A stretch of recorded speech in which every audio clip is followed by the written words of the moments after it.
It was a crazy week of fantasy football indeed, but we got to take a deep breath. It's time to prepare for week 2 fantasy football, starting out with our top 30 wide receiver rankings on the week. So go down there, drop a like on the video, and subscribe to the channel to show your support. So this first tier of guys right here, obviously it's going to be headlined by Tyreek Hill and CeeDee Lamb. Nothing really to discuss here aside from maybe the Tyreek Hill situation. Obviously, it made big headlines. Tyreek Hill got arrested before the game, and the video of the arrest came out. It was like 110 minutes long.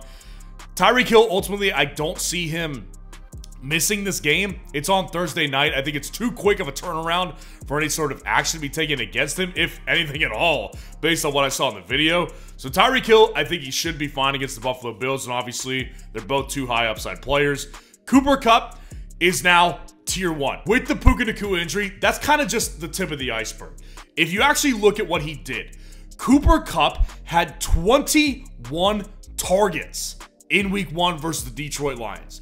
21 targets. He looked like old Cooper Kupp. So obviously Cooper Kupp, I was wrong about him during the start of the offseason where I was saying, I'm not really a huge Kupp believer. Kupp came out. He zapped away all of my concerns. He looked really good with Matt Stafford still. Looks like his favorite target, even with Puka Nacua there.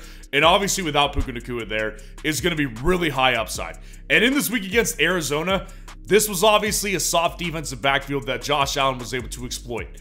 Matt Stafford did have some issues against Detroit in week 1, but Cooper Kupp is his steady safety net in Los Angeles. Cooper Kupp immediately shoots up to tier 1 without Puka Nacua, and based on what he did with 21 freaking targets in week 1.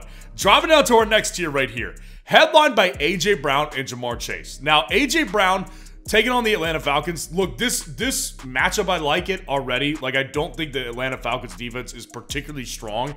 And I also think that A.J. Brown is going to work really well in this Kellen Moore system. I think he obviously has the big play upside we all know, and I'll love him for, but I think that he's going to be less streaky, potentially, with Kellen Moore. Now, that might be a pipe dream. He might end up coming out and having a dud, but what really encouraged me was last week, both him and Devonta Smith had pretty good games in fantasy. So I think A.J. Brown this week in line for another really good week in fantasy football. And with Jamar Chase at Kansas City this week, 2 factors go into this. Number 1, buy low trade target. I mentioned him on yesterday's buy low video. I think Jamar Chase is a great buy low trade target right now. The reality is with the Bengals, they start slow every year. Now, I kind of have a maybe it's a hope that Jamar Chase and the Bengals actually kind of snap out of their early season slump early this year, because they're taking on the Chiefs in Kansas City. So obviously there's a lot on the line in this game just for pride stance for Joe Burrow and Jamar Chase. Now, of course, the factor that we have to consider is T. Higgins. As far as we sit here today on Monday night when we're filming, looks like T. Higgins is going to be missing this game too. So Jamar Chase, number 1 target last week, didn't have a great week, didn't get in the end zone, no big plays. Against Kansas City, I like his chances better. Now, 6 and 7, I've got Amon-Ra St. Brown, actually 1 spot over Justin Jefferson. So obviously this one needs explaining, right? People are panicking right now on Amon-Ra St. Brown. What happened to him against the Los Angeles Rams in a really high upside matchup? There was points to be had. Where was Amon-Ra St. Brown? Jameson Williams was the clear number 1 in that game. Now, my rationale for this whole deal was actually, if you watch the game, Detroit's offense was just in a slump and didn't get going until they got their big play option, Jameson Williams, involved. That was when their offense started actually getting some momentum, was when Jameson Williams hit his first big play. Then they kind of just sprinkled him in throughout the rest of the game to keep the offensive momentum going, because ultimately, Jameson Williams' role is going to be as a spark plug for that offense in Detroit. Now, Tampa Bay is not exactly an easy matchup, but ultimately, hang tight. If you have Amon-Ra St. Brown, do not panic. Amon-Ra St. Brown is going to be just fine. They paid this dude massive money. He's not going to lose importance to the offense. It was just a down game for him, down game for the offense as a whole. They looked a little rusty. They're going to be fine. Amon-Ra St. Brown's going to be fine. And I just ultimately trust him more than I trust Justin Jefferson on a weekly basis still. Justin Jefferson obviously has a good week last week. Minnesota as a team, offensively with Sam Darnold, just looked a lot better than I expected them to. And that's great. That's great for Justin Jefferson. That's great for the entire Minnesota Vikings offense. The reality is they played the Giants. And I actually think the Giants have a relatively strong defense. maybe reevaluate that one after the last week. But we just saw San Francisco house the New York Jets. And not just house them offensively, they played them brutally tough defensively.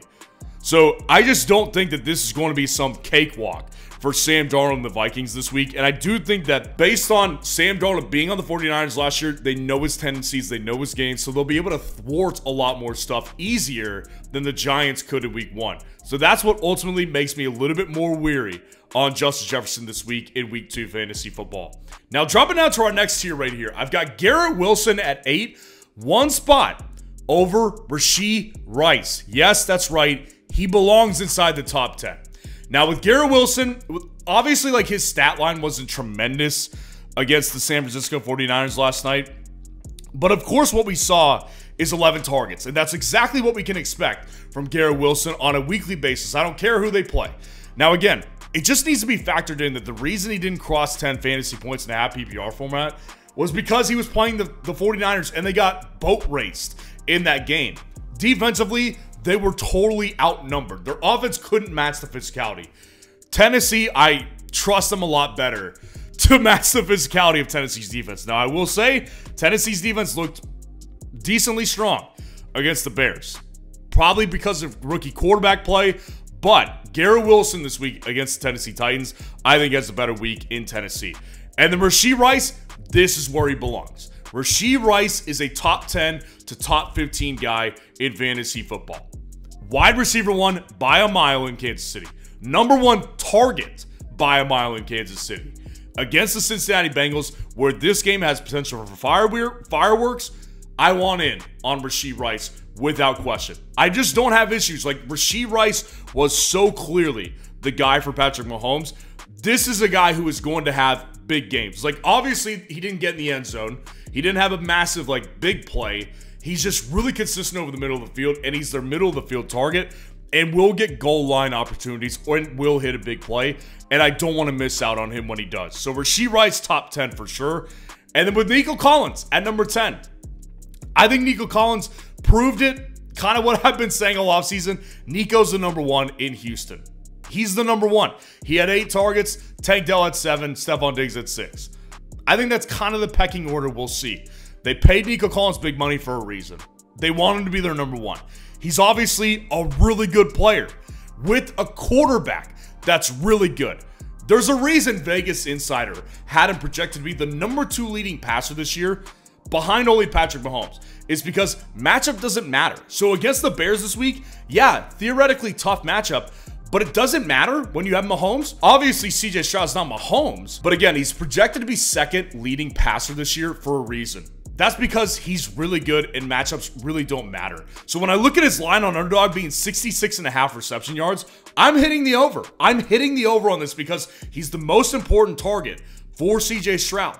And maybe he's not consistent all the time, but I'm going to take this shot 9 times out of 10 because I know Nico Collins can go for 150 yards. So if you're as bullish on Nico Collins as I am, go down in the comments and use that link. And when you use code FFN to sign up for Underdog, not only will they match your first deposit 50% up to $1,000 in bonus cash, but you're going to be able to get in on a free pick this week. Still undetermined what that free pick is, but there's going to be a nice free pick similar to what Dak Prescott's line was last week at half a yard and what Travis Kelce's was last week at half a yard. So go down there, sign up for Underdog today using code FFN. Now, Jalen Waddle and Mike Evans round out this tier at 11 and 12. With Jalen Waddle, we saw, obviously, the upside that's just connected to this Miami Dolphins offense. I want in on Miami Dolphins offenses, and they obviously are back at home this week on a short week, but the reality is they're playing the Bills defense, which looked vulnerable against the Arizona Cardinals in week 1. So Jalen Waddle, we're not always going to see 5 catches for 109 yards. We won't always see that.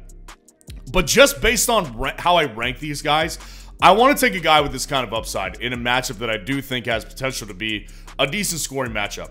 And Buffalo, I think, is going to win this game, which is going to put Miami in a game script more than likely to have to catch up and score points, trying to hit big plays with a guy like Jalen Waddle.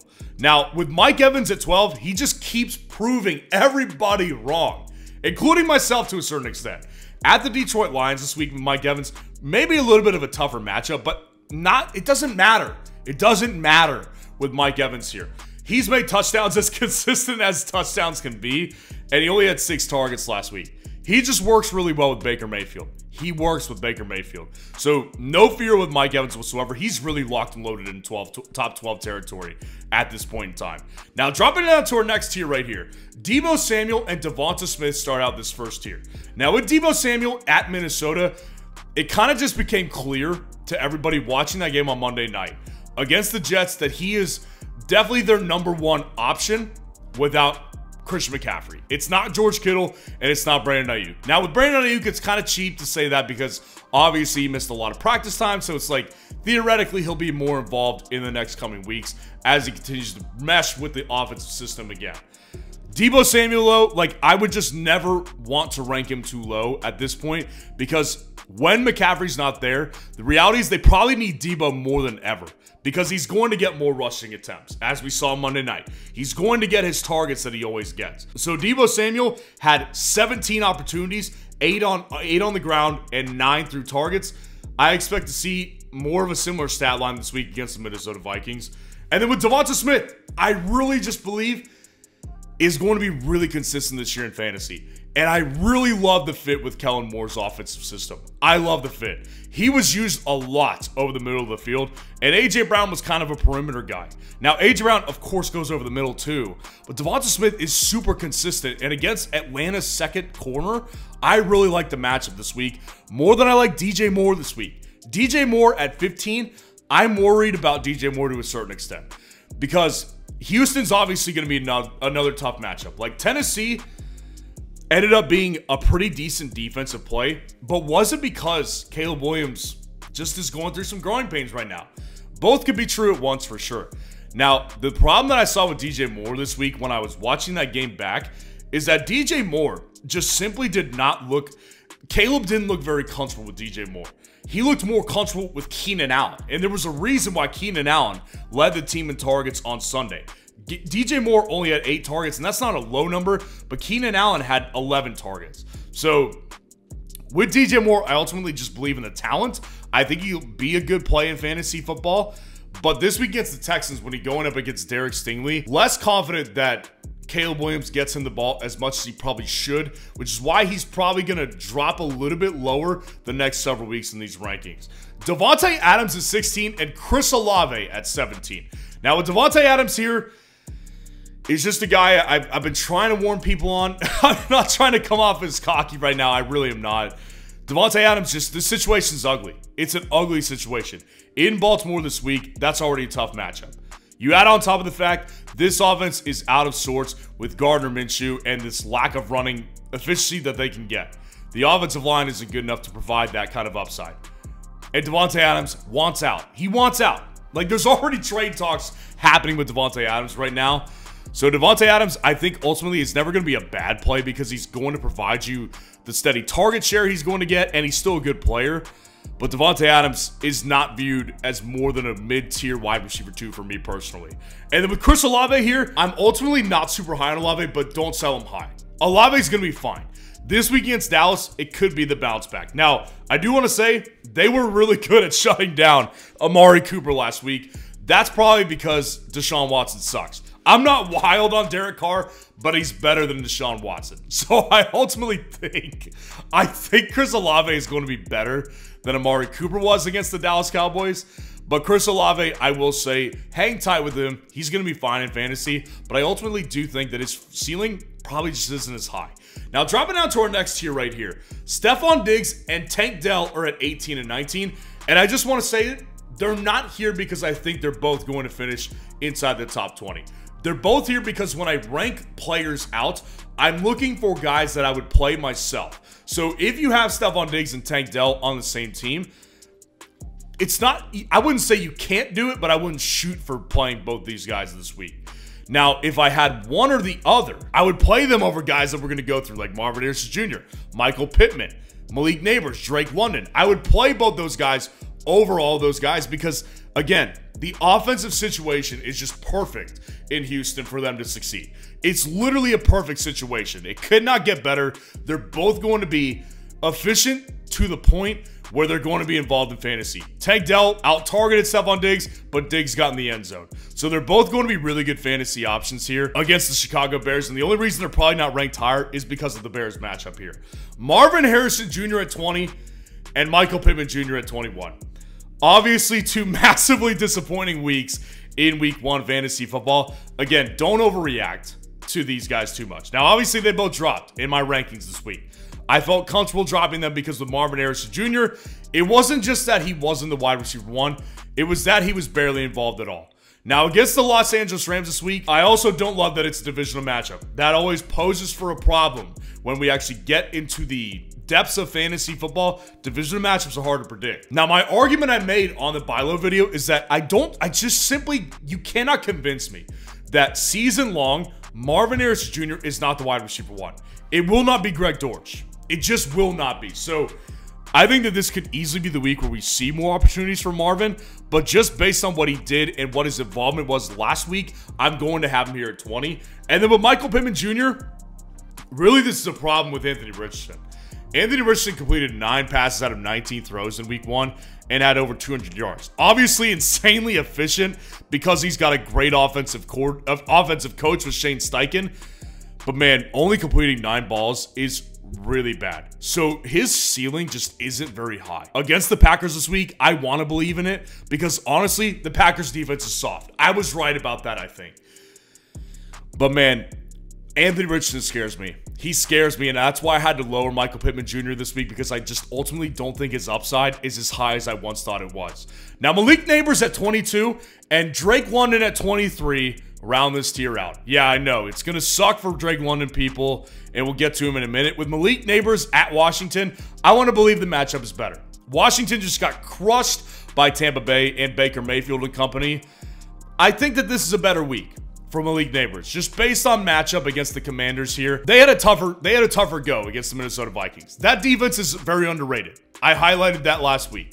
They obviously came out and they smashed the Giants, but Malik Nabers was really involved. Like, obviously, Malik Nabers, to nobody's surprise, is their wide receiver 1. 7 targets, 66 yards on 5 receptions. Just no big end zone touchdown or anything like that. It'll come, and it could come as soon as this week. So while he's still down here at 22, I don't have a ton of confidence playing him. I do ultimately like playing Malik Nabers this week. With Drake London, let's see if we can have Drake London truthers have a come to Jesus moment. I'm not trying to bang on Drake London truthers. It's just like we've got to accept some reality here at some point. Against the Philadelphia Eagles here, some may view this as a better matchup than Pittsburgh. In Philadelphia, I don't think this is a great matchup either. This is a Philadelphia game on Monday night. Kirk Cousins' primetime record, look it up. It's not very good. So to sit here and say Drake London's going to be better this week, I'm not convinced. That's for sure. I've never been a big Drake London guy myself. I've always been lower on him than consensus in fantasy football. But Drake London last week, I don't know where Drake London truthers stand because I'm not one myself, but I'm not big on Drake London right now. But ultimately, like, he's the wide receiver 1 in Atlanta, which is why he's still going to make it inside the top 30 for now. Dropping now to our next tier. Keenan Allen's at 24 and Brandon Ayuk is at 25. With Keenan Allen, it should not be an outrageous thought. Keenan Allen not only was the leading target guy for the Chicago Bears last week, Rome Odunze ends up getting a sprained MCL. He's going to be week to week, so he's going to miss the next 2 weeks probably at the very least. So there's no threat of Rome Odunze coming in and taking his role, at least for the first several weeks. And based on watching what I saw in that game, Caleb looked most comfortable in times of duress throwing to Keenan Allen than he did with DJ Moore. Now, I ultimately think DJ Moore has more upside. I think he will have more upside until I see Keenan Allen actually produce at a good rate with Caleb Williams, because, like, Keenan Allen wasn't great in fantasy last week. Like, yes, Keenan did have 11 targets. He only had 4 catches for 29 yards. So the efficiency, it wasn't clicking, really. But he does look to be the comfort blanket, which he was for years with Justin Herbert. So against Houston this week, where Derek Stingley is going to be on DJ Moore, I'll take the shot on Keenan Allen this week in my own leagues particularly. And with Brandon Ayuk against the Minnesota Vikings in Minnesota, I had to bump him down because he didn't look good. Like, watching that game, he dropped a couple passes. One of them was a touchdown that hit him right in the hands. So Brandon Ayuk had a rough game, and it was to be expected. He missed basically the entire offseason with the San Francisco 49ers, waiting for a new contract. That's fine. He got paid, but you kind of get what you put out during the offseason. So I ultimately think he'll be good, but this week may not be the best matchup for him to rebound against the Minnesota Vikings. Now, DK Metcalf makes his long-awaited return to the top 30, and Zay Flowers is at 27 as well. With DK Metcalf, obviously, if you just looked at what he did in week 1, it's like, why is it this week that he comes back? It's because he's playing the Patriots. And look, you can look to what the Patriots did against the Bengals and say they just housed the Bengals in Cincinnati, so why is it going to be different? The reality is the Bengals start slow. Seattle actually looks like a pretty buttoned-up team. So, yeah, Tyler Lockett was the leading guy in Seattle this past week, but DK Metcalf obviously has the big play upside. I think we could probably see something happen in week 2 versus New England. Now, with Zay Flowers here, the clear #1 target for Baltimore, but again, his upside is just capped. It just is. It's simply just capped. Zay Flowers has 6 catches and like less than 40 yards against the Kansas City Chiefs. The upside is just not there, even with 10 targets. So, as much as I want to put Zay Flowers in like the wide receiver 15, wide receiver 20 range, I can't get there because his upside, just on an efficiency standpoint, isn't there. And against the Las Vegas Raiders this week, I think they have a stronger defense than people think. So Zay Flowers is ultimately down here at 27 still. Now, dropping down to our last tier right here. My group of uncertainties. Calvin Ridley, Amari Cooper, and Chris Godwin. Yeah, Chris Godwin made it in my top 30, which may surprise some of you truthers out there. Now, Calvin Ridley, one thing was answered. Not that it was a question, but Calvin Ridley is clearly the #1 target in Tennessee's offense. Nobody really doubted that, but Calvin Ridley's problem is Will Levis. Will Levis doesn't look very good. So against the New York Jets this week, they're going to be pissed off after that loss to the San Francisco 49ers. They got embarrassed on Monday night. So I would expect a tough go from Sauce Gardner in this game. But of course, wide receiver 1 can hit on a big play, so I got to include him here. And then Amari Cooper, they're going to be mad too. The Browns are going to be mad at Jacksonville this week. Could end up being a pretty good game. And Amari Cooper, with David Njoku out, I think it's important that the offense actually just grows. I don't think that it's going to be Jerry Jeudy who's going to recover and get a lot of targets this week. I think it's going to be Amari Cooper who ends up having a more target share. And Amari's just a streaky player. So we kind of just have to expect at some point he's going to have a big game. It could be this week. And then with Chris Godwin at 30. I like Chris Godwin this week. Obviously, he came out, did way better than I ever thought he would have. In week 1, had a great week against the Washington Commanders. Matchup definitely comes to mind when I think of the success that he had, but 18.3 fantasy points in half PPR format does not lie. Godwin was really good this week, so I've got to give him props, put him inside the top 30 against the Detroit Lions this week, where I do think that they could be still vulnerable when it comes to covering wide receivers based on what they just gave up to not only Cooper Kupp, but they also gave it up to Tyler Johnson against the Los Angeles Rams on Sunday night. And as I do at the end of every single rankings video, I'm giving you my favorite underdog wide receiver pick of the week. This is always going to be geared for people who are getting into weekly best ball drafts on Underdog to maximize kind of a higher upside underrated player that isn't going high in these best ball drafts on the week. This week, I've got Ladd McConkey, wide receiver for the Los Angeles Chargers. Obviously, came out of Georgia. A lot of people liked him coming into the offseason, and Ladd McConkey looks like he's the wide receiver 1. Now, this Chargers offense is still a work in progress. That's ultimately why he's not inside the top 30 yet. We could see him inside the top 30 as soon as next week. That's how close I ended up putting him inside the top 30. He was actually just outside the top 30. And against the Panthers this week, I love the opportunity for him to have a coming out party and have over 100 yards receiving. It'd be a great underdog wide receiver play of the week. So let me know what you think of the rankings in the comments below. And if you want to see the buy low trade targets that you need to get this week, click on this video right here.